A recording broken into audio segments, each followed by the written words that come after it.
নমস্কার।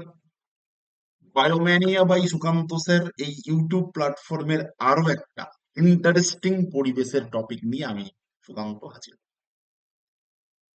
আমরা দূষণ পড়েছি এবং যত আমাদের ক্লাস এগিয়েছে আমরা ভ্যারাইটিস টাইপস অফ দূষণ জেনেছি।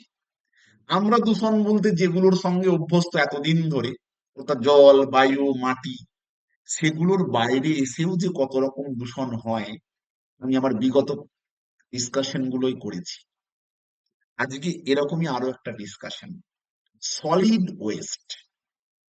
এখন দেখো, ওয়েস্ট পদার্থ, বজ্র পদার্থ সলিড হতে পারে, লিকুইড হতে পারে, গেসিয়াস হতে পারে, যে ক্ষতি করে সেই ওয়েস্ট। এখন সে কি ফর্মে আছে, হয় সে কঠিন ফর্মে থাকবে, অথবা সে তরল ফর্মে থাকবে, অথবা সে গ্যাসীয় ফর্মে থাকবে। এই তো সিম্পল কথা। তো কঠিন বজ্র পদার্থ, তো কঠিন বজ্র পদার্থ মিন্স তারা, যদি আমরা প্রথম বজ্র পদার্থ বলি, তাহলে সে বজ্র পদার্থ বিভিন্ন রকম হতে পারে। সে হতে পারে কি, হতে পারে সে সলিড, হতে পারে সে লিকুইড, হতে পারে সে সেমি সলিড, হতে পারে সে গ্যাসিয়াস। অর্থাৎ যে ক্ষতি করবে সেই বজ্র পদার্থ। এই বজ্র পদার্থগুলোর মধ্যে আমরা আজকে আলোচনা করব কঠিন বজ্র পদার্থ বা সলিড ওয়েস্ট গুলো।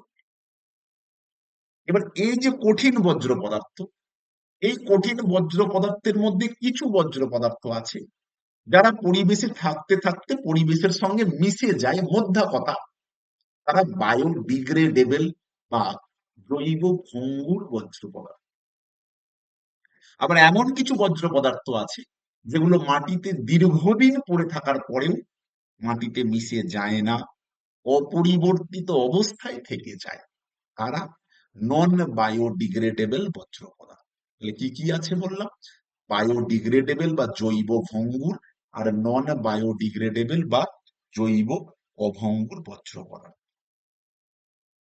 তো যাই হোক, জৈব ভঙ্গুর বা অভঙ্গুর তারা আলটিমেট সলিড। এই সলিড ওয়েস্ট অনেক রকম জায়গা থেকে উৎপন্ন হতে পারে। দেখো, প্রথমেই দেওয়া রয়েছে যে আমরা যে ডিসকাশন করছি, দেখো, আরবান ওয়েস্ট অর্থাৎ মিউনিসিপ্যালিটি, হসপিটাল এরিয়া, এই জায়গা থেকে যে কঠিন বজ্র পদার্থগুলো উৎপন্ন হয়, হয়তো হবেই তো। হসপিটাল, নার্সিং হোম, সলিড যে ওয়েস্ট গুলো উৎপন্ন হচ্ছে, কঠিন বজ্র পদার্থ, ইঞ্জেকশনের সূচ থেকে শুরু করে মিউনিসিপ্যালিটির বিভিন্ন ধরনের পদার্থ, দেখবে সকালবেলা বাঁশি বাজিয়ে নিতে আসে। শহুরে অঞ্চলে এই বজ্র পদার্থ উৎপন্ন হওয়ার পরিমাণটা গ্রামের থেকে অনেকখানি বেশি।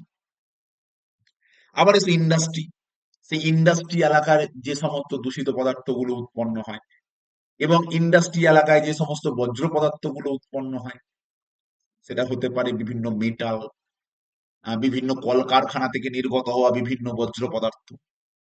এবার হচ্ছে ডোমেস্টিক, তোমার আমার বাড়িতে যে বজ্র পদার্থ, সেটা প্লাস্টিক ব্যাগ হতে পারে, জলের বোতল হতে পারে, লেদার ব্যাগ হতে পারে, বিভিন্ন জিনিসপত্র। আমাদের পারিবারিক ফ্যামিলি, সংসার, আমরা সংসারী জীব, আমরা আমরা আমরা সমাজবদ্ধ জীব, আমাদের তো বিভিন্ন জিনিসপত্র প্রয়োজন হয়। তাহলে এই যে জিনিসপত্রগুলো আমরা নিচ্ছি, ব্যবহার করছি, ওয়েল এন্ড গুড, কোনো অসুবিধা নেই, কিন্তু তারপরে তার হচ্ছে না। তারপরেই তাদের আমরা ফেলে যখনই দিচ্ছি, তখনই তারা কঠিন বজ্র পদার্থ হচ্ছে। এবার যে রুরাল ওয়েস্ট, তুলনামূলক গ্রামে বজ্র পদার্থের পরিমাণটা কিছুটা কম, সেটা স্বাভাবিক, কোয়াইট ন্যাচারাল, গ্রাম তো। এবার গ্রামে এই চরিত্রটা একটু অন্যরকম। দেখবে গ্রামের মানুষ এগ্রিকালচারাল ডিপেন্ডেন্ট মানুষ, কৃষি নির্ভর মানুষ। কৃষিকাজে ব্যবহার করা হচ্ছে পেস্টিসাইড, ফাঙ্গিসাইড, কেমিক্যাল ফার্টিলাইজার। এরাও তো দূষণ ঘটাচ্ছে, এরাও তো কঠিন পদার্থ, এরাও দূষণ ঘটাচ্ছে, তাহলে এরাও সলিড ওয়েস্ট। আবার নিউক্লিয়ার দূষণ বলে আমরা দেখবে একটা আলোচনা করেছি, রেডিও অ্যাক্টিভ মেটেরিয়াল থেকে যে দূষণটা হয়। তাহলে নিউক্লিয়ার ওয়েস্ট থেকেও দূষণ হচ্ছে, সলিড মেটেরিয়াল, বিভিন্ন মেটাল বেরোচ্ছে। এগুলো সবই হচ্ছে সলিড ওয়েস্টের উদাহরণ বা কঠিন বজ্র পদার্থের উদাহরণ।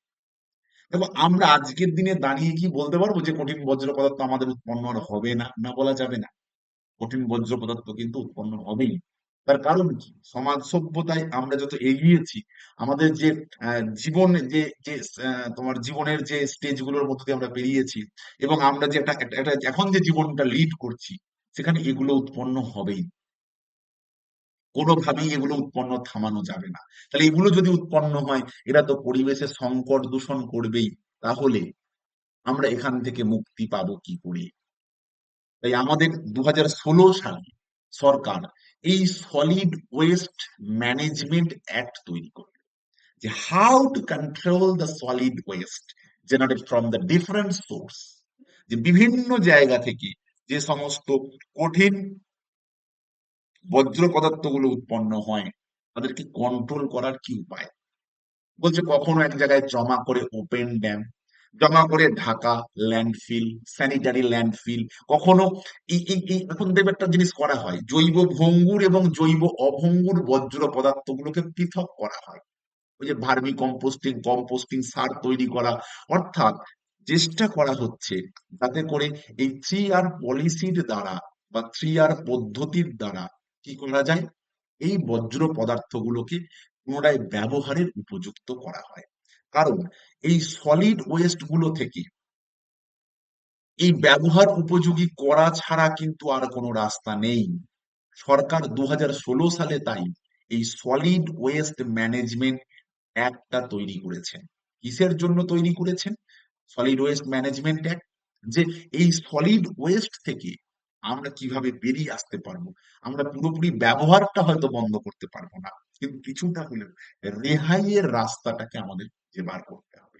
তাই সরকার এই জায়গায় সিদ্ধান্ত নিয়েছে সলিড ওয়েস্ট ম্যানেজমেন্ট অ্যাক্ট, এবং তার জন্য বেশ কিছু রাস্তা দেখিয়েছি: open dump, landfill, sanitary landfill, incineration, pyrolysis, composting, vermi composting.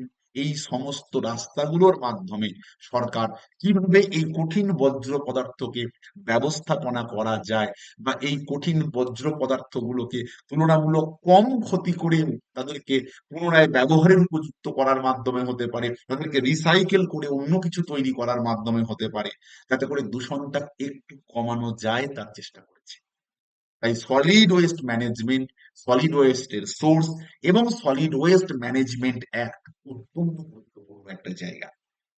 ওকে, আশা করি সলিড ওয়েস্ট ম্যানেজমেন্ট অ্যাক্টটা বোঝাতে পারলাম, সলিড ওয়েস্টটা কি বোঝাতে পারলাম। পরের নতুন টপিক আবারও কিছু একটা আলোচনা করব। ততক্ষণ সকলে ভালো থেকো।